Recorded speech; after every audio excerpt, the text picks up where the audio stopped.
Ya, polisi sudah datang. Topman berkelahi dengan si bungsu. Apa yang terjadi? Tadi sempat kacau. Topman berkelahi dengan si bungsu. Kebetulan kakak Mei menelepon aku tidak berani bohong padanya. Lalu aku bilang padanya, sekarang kakak Mei bilang suruh kalian ke rumah sakit. Jelas-jelas bilang padanya apa yang sebenarnya terjadi. Apalagi yang tidak aku ketahui. Kenapa kalian sembunyikan dariku, Markus? Kamu ceritakan padaku dari A sampai Z jelas-jelas. Mama jangan marah. Markus tidak berani bilang padamu karena takut kamu terkejut. Kalian selalu bersembunyi dariku. Tidak mau aku tahu Yiming anak angkat. Walaupun dia anak angkat. Dia dan Rene selalu berhubungan seperti kakak adik. Kenapa bisa ada hubungan yang ambigu? Sampai hamil lagi. Kami tidak mau kamu tahu kebenarannya. Karena takut kamu terkejut. Aduh, ini sudah sangat mengejutkan bagiku. Walaupun aku benar-benar mati marah, aku tidak bisa mati tanpa tahu apa-apa. Aku sudah siap mental. Baik kamu bilang. Nama asli Yiming adalah Safulai. Dia sebenarnya penipu, dia mengaku sebagai Zhuo Yiming yang sudah meninggal. Dia sudah merencanakan untuk menipu keluarga Zhuo. Aku sudah menyewa detektif swasta untuk menyelidikinya dan berhadapan dengannya. Dia sudah mengaku. Aduh, kamu sudah tahu dia penipu. Kenapa kamu tidak mencegahnya bergaul dengan adik, malah membiarkan mereka bersama sampai hamil? Mama, sebenarnya Safulai dan Rene sudah kenal di Sabah. Tapi saat itu mereka tidak tahu identitas masing-masing. Dan timbul perasaan kemudian Rene tahu setelah itu. Dia sudah berusaha keras mengendalikan dirinya. Tapi Safulai tidak mau melepaskannya terus-menerus mengejarnya. Jadinya seperti ini. Aduh Markus. Ini semua salahmu. Kamu seharusnya mencegah Rene bergaul dengannya. Kenapa kamu tidak mencegah? Emma, ini bukan salah kakak Rene. Aku yang memilih untuk melakukan ini. Mama Rene. Aduh Rene. Kamu pikir aku benar-benar akan bekerja sama dengan Safulai? Sebenarnya ini hanya sebuah rencana. Tapi rencana ini, hanya kakak Topman dan aku yang tahu. Kamu bilang kalau hubunganmu dengan Safulai itu palsu. Ini hanya sebuah rencana. Sampai-sampai aku terus khawatir. Kupikir kamu sudah bertengkar dengan kakakmu dan Topman. Kamu masih terus bersamanya, ini terlalu berisiko. Aduh, sekarang aku bingung apa yang kalian bicarakan. Rene. Apapun yang kamu lakukan pada si jahat itu baik atau buruk, kamu tidak boleh biarkan dia membuatmu hamil. Mama, aku sebodoh itu? Aku bilang hamil hanya untuk membohonginya. Ketika kakak dan Topman memutuskan untuk menarik klien Fuan Heng, aku sudah memikirkan bagaimana caranya mendapatkan daftar rahasia itu.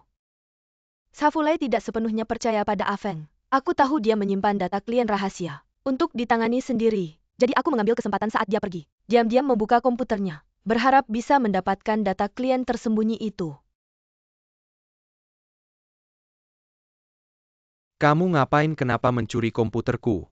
Oh bukan, aku hari ini mengirim email padamu. Kamu tidak membalas, aku cek apakah kamu menerimanya. Tulis apa? Sudahlah, kalau tidak diterima ya sudah. Tunggu. Aku tadi lihat kamu menyembunyikan sesuatu, apa itu? Tidak ada. Kamu ngapain sedang menginterogasi tahanan? Apa kamu pikir aku sedang menyelidikimu? Apa kamu tidak percaya padaku? Aku sudah berantem dengan keluargaku demi kamu, kamu malah tidak percaya padaku. Apalagi yang bisa aku katakan padamu? Waktu itu untuk menghindari pertanyaannya aku pura-pura marah. Masuk ke kamar mandi untuk mencari cara Rene. Kemudian aku menemukan tes kehamilan. Jadi aku memutuskan untuk membohonginya. Aku hamil. Aku bohong pada Yiming kalau aku hamil untuk mendapatkan kepercayaannya. Hanya saja belum sempat menjelaskan padamu dan Topman. Jadi Topman mengira aku benar-benar hamil lalu bertengkar dengannya. Dibawa ke kantor polisi. Aduh, sebenarnya ada banyak cara lain. Untuk mengusir si jahat itu dari keluarga Zhuo dan Wanji, tidak perlu Rene mengorbankan dirinya sendiri. Ikuti saja si penipu itu, Mama. Aku melakukan ini bukan hanya untuk keluarga Zhuo dan Wanji. Aku juga ingin menuntut keadilan untuk diriku sendiri. Karena orang yang memperkosa aku adalah dia. Mama. Sakit hati melihat binatang itu memperlakukanmu seperti itu. Aku benar-benar tidak menyangka si binatang itu bisa melakukan hal yang kejam seperti ini. Dia memperlakukanmu dengan buruk. Dia pasti tidak akan mati dengan baik, Mama. Sekarang kamu mengerti kenapa aku sangat membencinya. Aku harus membalas dendam ini dengan tanganku sendiri. Ketika aku tahu yang memperkosa aku adalah Safulai, aku benar-benar tidak bisa menerima bahwa orang yang pernah kucintai bisa menyakitiku dengan cara yang kejam seperti ini. Pada saat itu aku pernah berpikir untuk mati. Tapi jika aku mati, tidak akan ada yang tahu kejahatan yang dia lakukan. Aku harus tetap hidup untuk melihat bagaimana dia mati. Dia menghancurkan hidupku, aku tidak akan membiarkannya baik-baik saja. Kemudian ketika aku tenang, aku memikirkan bahwa mama mungkin khawatir padaku. Lalu aku membuka telepon dan mendengar pesan dari kakak. Kakak menceritakan semua kejahatan yang dilakukan Safulai. Aku melihat mama terbaring di tempat tidur rumah sakit. Aku merasa sangat sedih, sangat bersalah mama. Karena urusanku kamu mengalami stres yang besar. Sekarang kamu harus menjalani operasi, maafkan aku. Safulai bisa memperlakukanmu seperti ini. Kita tidak bisa membiarkannya, aku akan melaporkannya ke polisi. Kakak tidak ingin dia memperlakukanmu seperti ini. Aku harus menangkapnya dan memasukkannya ke penjara. Aku tahu kamu ingin melindungiku. Tapi sekarang identitasnya adalah Zhuo Yiming, CEO dari Wanji. Jika skandal ini tersebar, akan ada dampak serius bagi keluarga Zhuo dan Wanji. Aku tahu, tapi perasaanmu yang paling penting. Aku tidak bisa membiarkan orang menyakiti adikku. Terima kasih kakak. Untung ada kamu di sampingku. Kalau tidak aku pasti akan melakukan hal bodoh. Jangan pernah melakukan itu. Ingatlah apapun yang terjadi. Kakak akan selalu ada di sampingmu. Kakak. Tolong jaga mama dengan baik. Hei, mau kemana? Aku mau cari si brengsek itu. Dia udah gituin kamu masih mau cari dia. Si brengsek itu udah bikin banyak kejahatan. Aku tahu kamu pasti bakal ngadepin dia. Karena dia suka sama aku. Aku akan manfaatkan kelemahan ini buat tetap di dekatnya. Kita carry, kesempatan buat balas dendam. Aku nggak bisa biarin kamu kayak gitu. Aku harus lakukan ini, jangan ikut campur. Rene, kenapa kamu harus menyiksa diri sendiri? Biarkan abang yang urus si brengsek ini. Enggak bisa, aku harus ngadepin dia sendiri. Kalau enggak, aku enggak bisa hidup normal lagi. Abang, kalau kamu benar-benar sayang sama aku, biarkan aku pergi. Baiklah, kalau kamu memang mau pergi. Tunggu Topman datang dulu. Enggak bisa kalau dia tahu. Dia pasti bakal ngehentikan aku.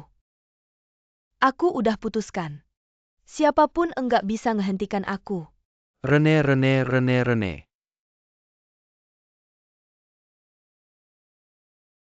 Markus, kenapa kamu di sini, Rene? Rene, Markus udah kasih tahu aku. Aku nggak bakal biarin kamu balik ke si binatang itu. Aku udah putuskan, biarkan aku pergi. Aku enggak bakal biarin si brengsek itu nyakitin kamu lagi. Aku bakal lakukan semua yang aku bisa buat menghentikan kamu pergi. Topman. Kalau kamu berani ngerusak rencanaku, aku enggak bakal maafin kamu seumur hidup. Kalau kamu benar-benar sayang sama aku, hormati keputusanku. Jalan?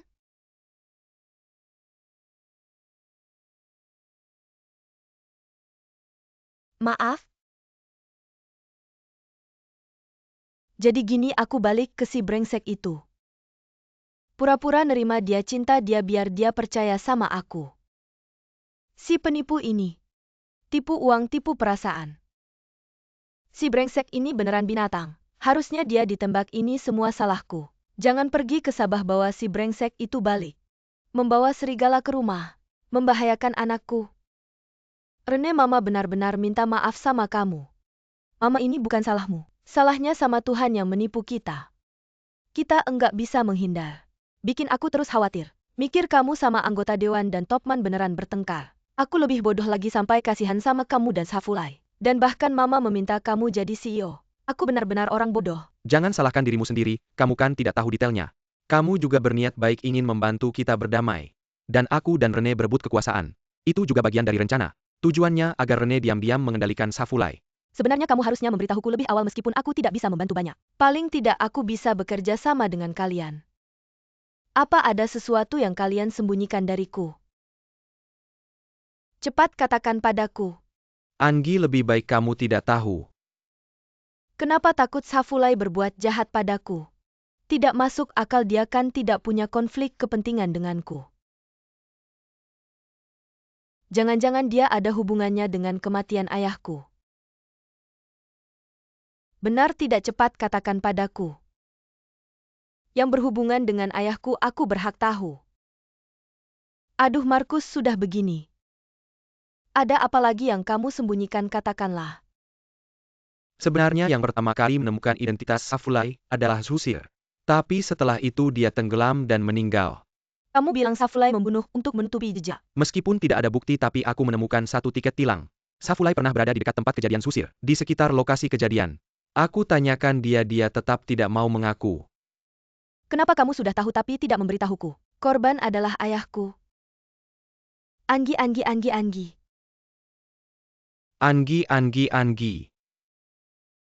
Tenang dulu. Dengarkan aku, bagaimana aku bisa tenang. Kamu sudah tahu tapi tidak memberitahuku, apa kalau bisa? Kamu berencana menipuku seumur hidup. Aku tahu kamu sulit menerima ini. Aku tidak memberitahumu karena tidak ingin membuatmu tertekan. Dan kita juga tidak punya cukup bukti untuk menuduh Safulai membunuh ayahmu. Kalau begitu kamu bisa melaporkan ke polisi biar polisi yang menyelidiki. Tidak ada gunanya, dia bisa saja tetap tidak mengaku dia pernah ke Sheo. Dia bisa bilang mobilnya dipakai orang lain. Dan polisi sudah memutuskan. Ayahmu meninggal karena kecelakaan. Dia bisa lepas begitu saja. Sekarang bagaimana biarkan penipu itu bebas? Dan biarkan ayahku meninggal tanpa kejelasan. Tentu saja aku tidak akan membiarkannya. Kalau aku membiarkannya, aku tidak bisa memaafkan diriku sendiri, tidak bisa memaafkan ayahmu. Tenang saja. Aku pasti akan menyeretnya ke pengadilan. Kalau kamu tidak akan melepaskannya, apa yang akan kamu lakukan? Barusan kamu juga dengar Rene bilang dia akan kembali ke sisi si jahat. Bekerja sama dengan aku untuk melawannya. Berapa lama lagi harus menunggu? Kasih aku waktu sebentar. Karena rencana ini menyangkut hidup matinya Wanji. Setiap langkah harus sangat hati-hati. Kamu percaya padaku.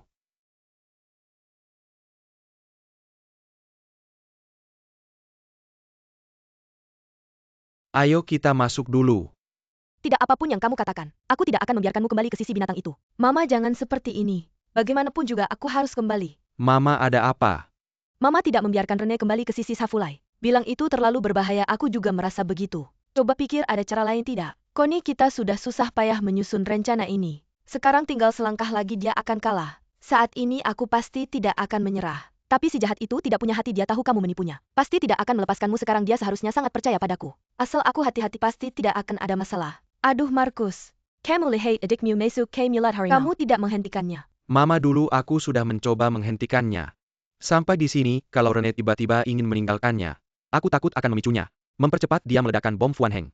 Itu akan menghancurkan Wanji kita. Aduh Rene. Meskipun keluarga Zhuo kita akan bangkrut, Wanji akan tutup. Aku tidak mau kamu mengambil risiko ini. Mama.